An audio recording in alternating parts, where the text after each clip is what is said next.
जी, बिस्मिल्लाहिर्रहमानिर्रहीम। Thank you very much. आप सब यहाँ मौजूद हैं।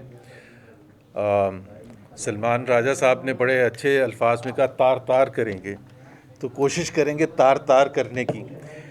आपको पता है कि जब से जंग शुरू हुई थी अमेरिका की और ईरान की, उसमें एक हमें भी अंदाज़ा था, पूरी दुनिया को अंदाज़ा था, हमारी हुकूमत को भी अंदाज़ा था कि इसकी वजह से, जंग छिड़ने की वजह से ऑयल सप्लाईज़ जो हैं वो मुतासर होंगी और उसकी वजह से इंटरनेशनल ऑयल प्राइसेस बढ़ेंगी और पाकिस्तान पर भी उसका असर होगा।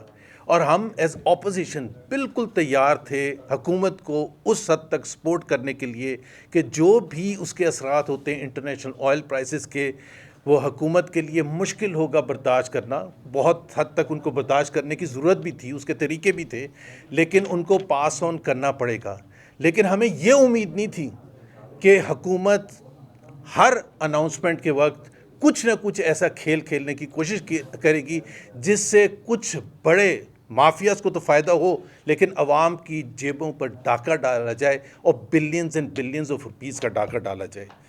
बग़ैर कुछ वेस्ट किए हुए मैं आपको ये बताना चाहता हूँ कि 4 ऐसे मेजर डिसीशंस हुकूमत ने लिए ईरान अमेरिका वॉर के बाद, जिससे या तो कम की गई कीमतें या ज़्यादा की गई। सबसे पहले फ़ैसला किया गया मार्च 7 को, जब वॉर छिड़ने के एक हफ़्ते के बाद। अब उस दिन ये कहा गया कि उससे पहले ये कहा गया, हमारे वज़ीरों ने कहा, पेट्रोलियम मिनिस्टर ने कहा, फाइनेंस मिनिस्टर ने कहा, सब ने ये कहा कि जी हमारे पास 1 महीने के रिज़र्व्स मौजूद हैं। 1 महीने के रिज़र्व्स मौजूद हैं। किस प्राइस पर आए थे वो ओल्ड स्टॉक्स पर आए थे। तो आपका कोई हक नहीं बनता था कि आप उस दिन 7 मार्च को 55 रुपये प्राइस बढ़ा दें पेट्रोल की और 55 रुपये ही प्राइस बढ़ा दें डीज़ल की। जो 55 रुपये पेट्रोल की प्राइस बढ़ाई, उसमें भी 2 चीज़ें की गई। एक 30 रुपये इंटरनेशनल ऑयल प्राइसेस का कहा गया और 25 रुपये आपका पेट्रोलियम लेवी की हद में। अब एक तरफ आप खुद एक इतनी बड़ी आप झटका दे रहे हैं कौम को। 30 रुपये कोई आसान काम नहीं था, और वो भी गलत था क्योंकि वो पुराने स्टॉक्स थे। एक चीज़ जो इस हुकूमत ने बार बार डिस्प्ले की है कि भाई अगर कोई चीज़ बिजनेस एज यूजुअल होती थी इन द पास्ट, अब आपको उसका तरीक़ेकार चेंज करना पड़ेगा, उसके फार्मूला चेंज करने पड़ेंगे। पहले ऊपर नीचे इतनी तेज़ी से नहीं होती थी। सो आप अगर किसी को फ़ायदा पहुंचाने के लिए फार्मूला चेंज करना था तो वो अवाम की बेहतरी के लिए करना था। सो आपने 25 रुपये टैक्स लगा दिया और 30 रुपये आपने वो बढ़ा दिया। जिस पुराने स्टॉक्स पर फ़ायदा किसको पहुंचा? ऑयल मार्केटिंग कंपनीज को फ़ायदा पहुंचा। विंडफॉल प्रॉफिट उन्होंने ख़रीदे थे किस रेट पर? $60-65 फी बैरल पर, और बेचे किस रेट पर? $85-90 फी बैरल पर। नुकसान किसका हुआ? पाकिस्तान के अवाम का। जेबें किसकी लूटी गई? पाकिस्तान के गरीब अवाम की। उसके बाद दूसरा फैसला हुआ 1 अप्रैल को, उसमें आपने 2 बड़े प्राइस इंक्रीज़ अनाउंस किए। एक डीज़ल की मद में 185 रुपये और पेट्रोल की मद में 135 रुपये। उस 135 रुपये में भी ज़रा देखें कि क्या इन्होंने किया। 80 रुपये इंटरनेशनल ऑयल प्राइसेस की वजह से और 55 रुपये पेट्रोलियम लेवी की मद।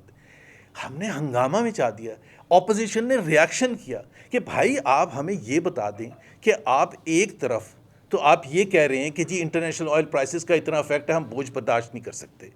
तो हम समझते हैं कि बोझ बर्दाश्त नहीं कर, आप 55 रुपये टैक्स क्यों लगा रहे हैं?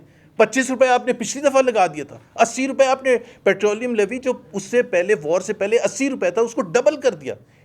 3 हफ्ते के अंदर आपने डबल करके 160 रुपये कर दिया।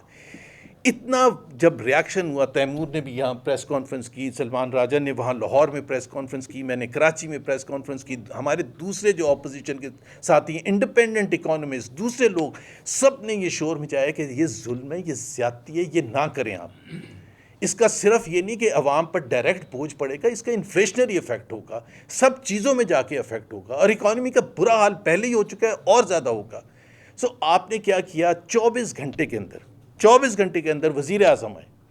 और ये भी बड़ा इंटरेस्टिंग है, जब भी रिड्यूस करने होती थी तो वज़ीर आज़म थे और इंक्रीज़ करनी होती थी तो वज़ीरों को भेजते थे। 24 घंटे के बाद वज़ीर आज़म आए और उन्होंने बड़े ऐसे कहा जैसे उन्होंने कोई गलती नहीं किया। उन्होंने कहा मैं फ़ौरन ऐलान करना चाहता हूँ कि 80 रुपये हम वापस ले रहे हैं। ₹80 आपने वापस इसलिए नहीं लिए थे कि आपने कोई कैलकुलेशन रिकैलकुलेशन की थी। ₹80 आपने इसलिए वापस किए थे कि आप पकड़े गए थे। I don't want to equate and give that example कि आप एक चीज़ में डाका मारते हुए पकड़े गए और उसके बाद जब पकड़े गए तो आपने कहा अच्छा ये माल वापस ले लें। 24 where is the accountability? Why were those ministers और those other people advisors held responsible कि जिन्होंने आपको ये मशवरा दिया जिसकी वजह से आपने ₹80 इन द फर्स्ट प्लेस बढ़ाए? डीजल की प्राइस में एट द सेम टाइम आपने ₹186 का इंक्रीज़ कर दिया, 185 या ₹186 का इंक्रीज़ कर दिया। हमने शोर मचाया, हमने कहा इसका कोई ताल्लुक नहीं है। 30% सबको पता है 30% डीजल जो है वो इंपोर्ट होती है, 70% लोकली रिफाइंड होती है, 70% का इंटरनेशनल ऑयल प्राइसेस से कोई ताल्लुक नहीं है। और आप पाकिस्तान के अवाम का ख्याल ना रखते हुए, जुल्म करते हुए 100% जो 70% जो यहाँ लोकल रिफाइन होता है उस पर भी इंटरनेशनल ऑयल प्राइसेस का इम्पैक्ट डाल दिया। और रीज़न क्या है कि ये एक फार्मूला होता है। फार्मूला अगर था, these were unusual times and it required unusual solutions. आपको सिंपल एक चीज़ करनी थी, ये कॉस्ट कितना किया। एक छोटा सा दुकानदार भी इस चीज़ को समझ सकता है कि जी आप इतना कॉस्ट किया, इतना मैं चार्ज करूँ। आपने क्या किया, 70% जो लोकल रिफाइंड है उस पर भी लगा दिया इंटरनेशनल ऑयल प्राइसेस का इम्पैक्ट, और आपने कर दिया ₹520, ₹185 आपने बढ़ा दी कीमत एक झटके में। अब जब उस पर शोर हुआ, बहुत ज़्यादा शोर हुआ, तो जो पिछले हफ्ते को टॉक शुरू हो रही थी उससे एक रात पहले वज़ीर आज़म आए।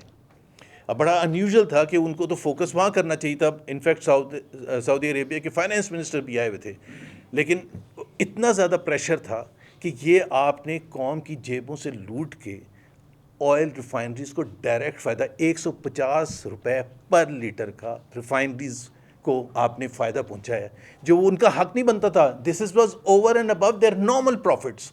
सो आपने जब ₹150 लोगों को चार्ज किया तो वज़ीर आज़म साहब आए 10 अप्रैल की रात को और उन्होंने फिर मासूमाना तरीके से कहा मैं फिल फॉर ₹135 डीजल की मद में कम करता हूँ। I mean, we will not let you just say that and get away with it. We want specific answer.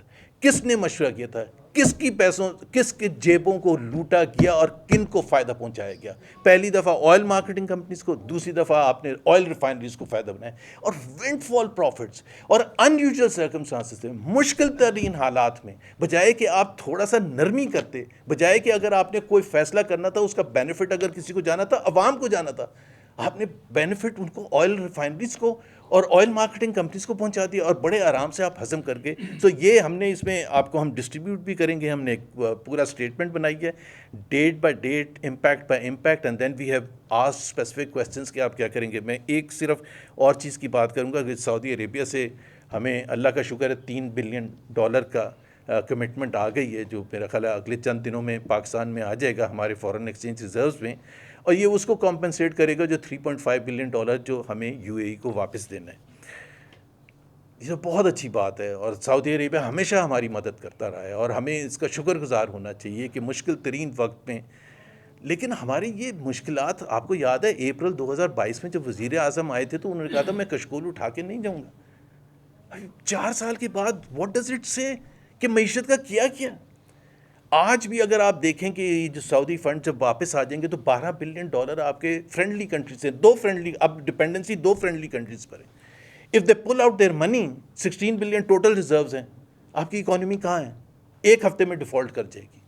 हम नहीं चाहते, हम सिर्फ ये याद दहानी कराना चाहते हैं कि भाई आपने अपनी अर्निंग्स भी कुछ की हैं, और वो जो बाकी बचा है उसमें तकरीबन $3.5 बिलियन पिछले 2 साल में IMF से आ चुके हैं। तो आपने तो कुछ भी नहीं अर्न किया पिछले 4 साल में। Not a penny has been added, and this is what is most alarming.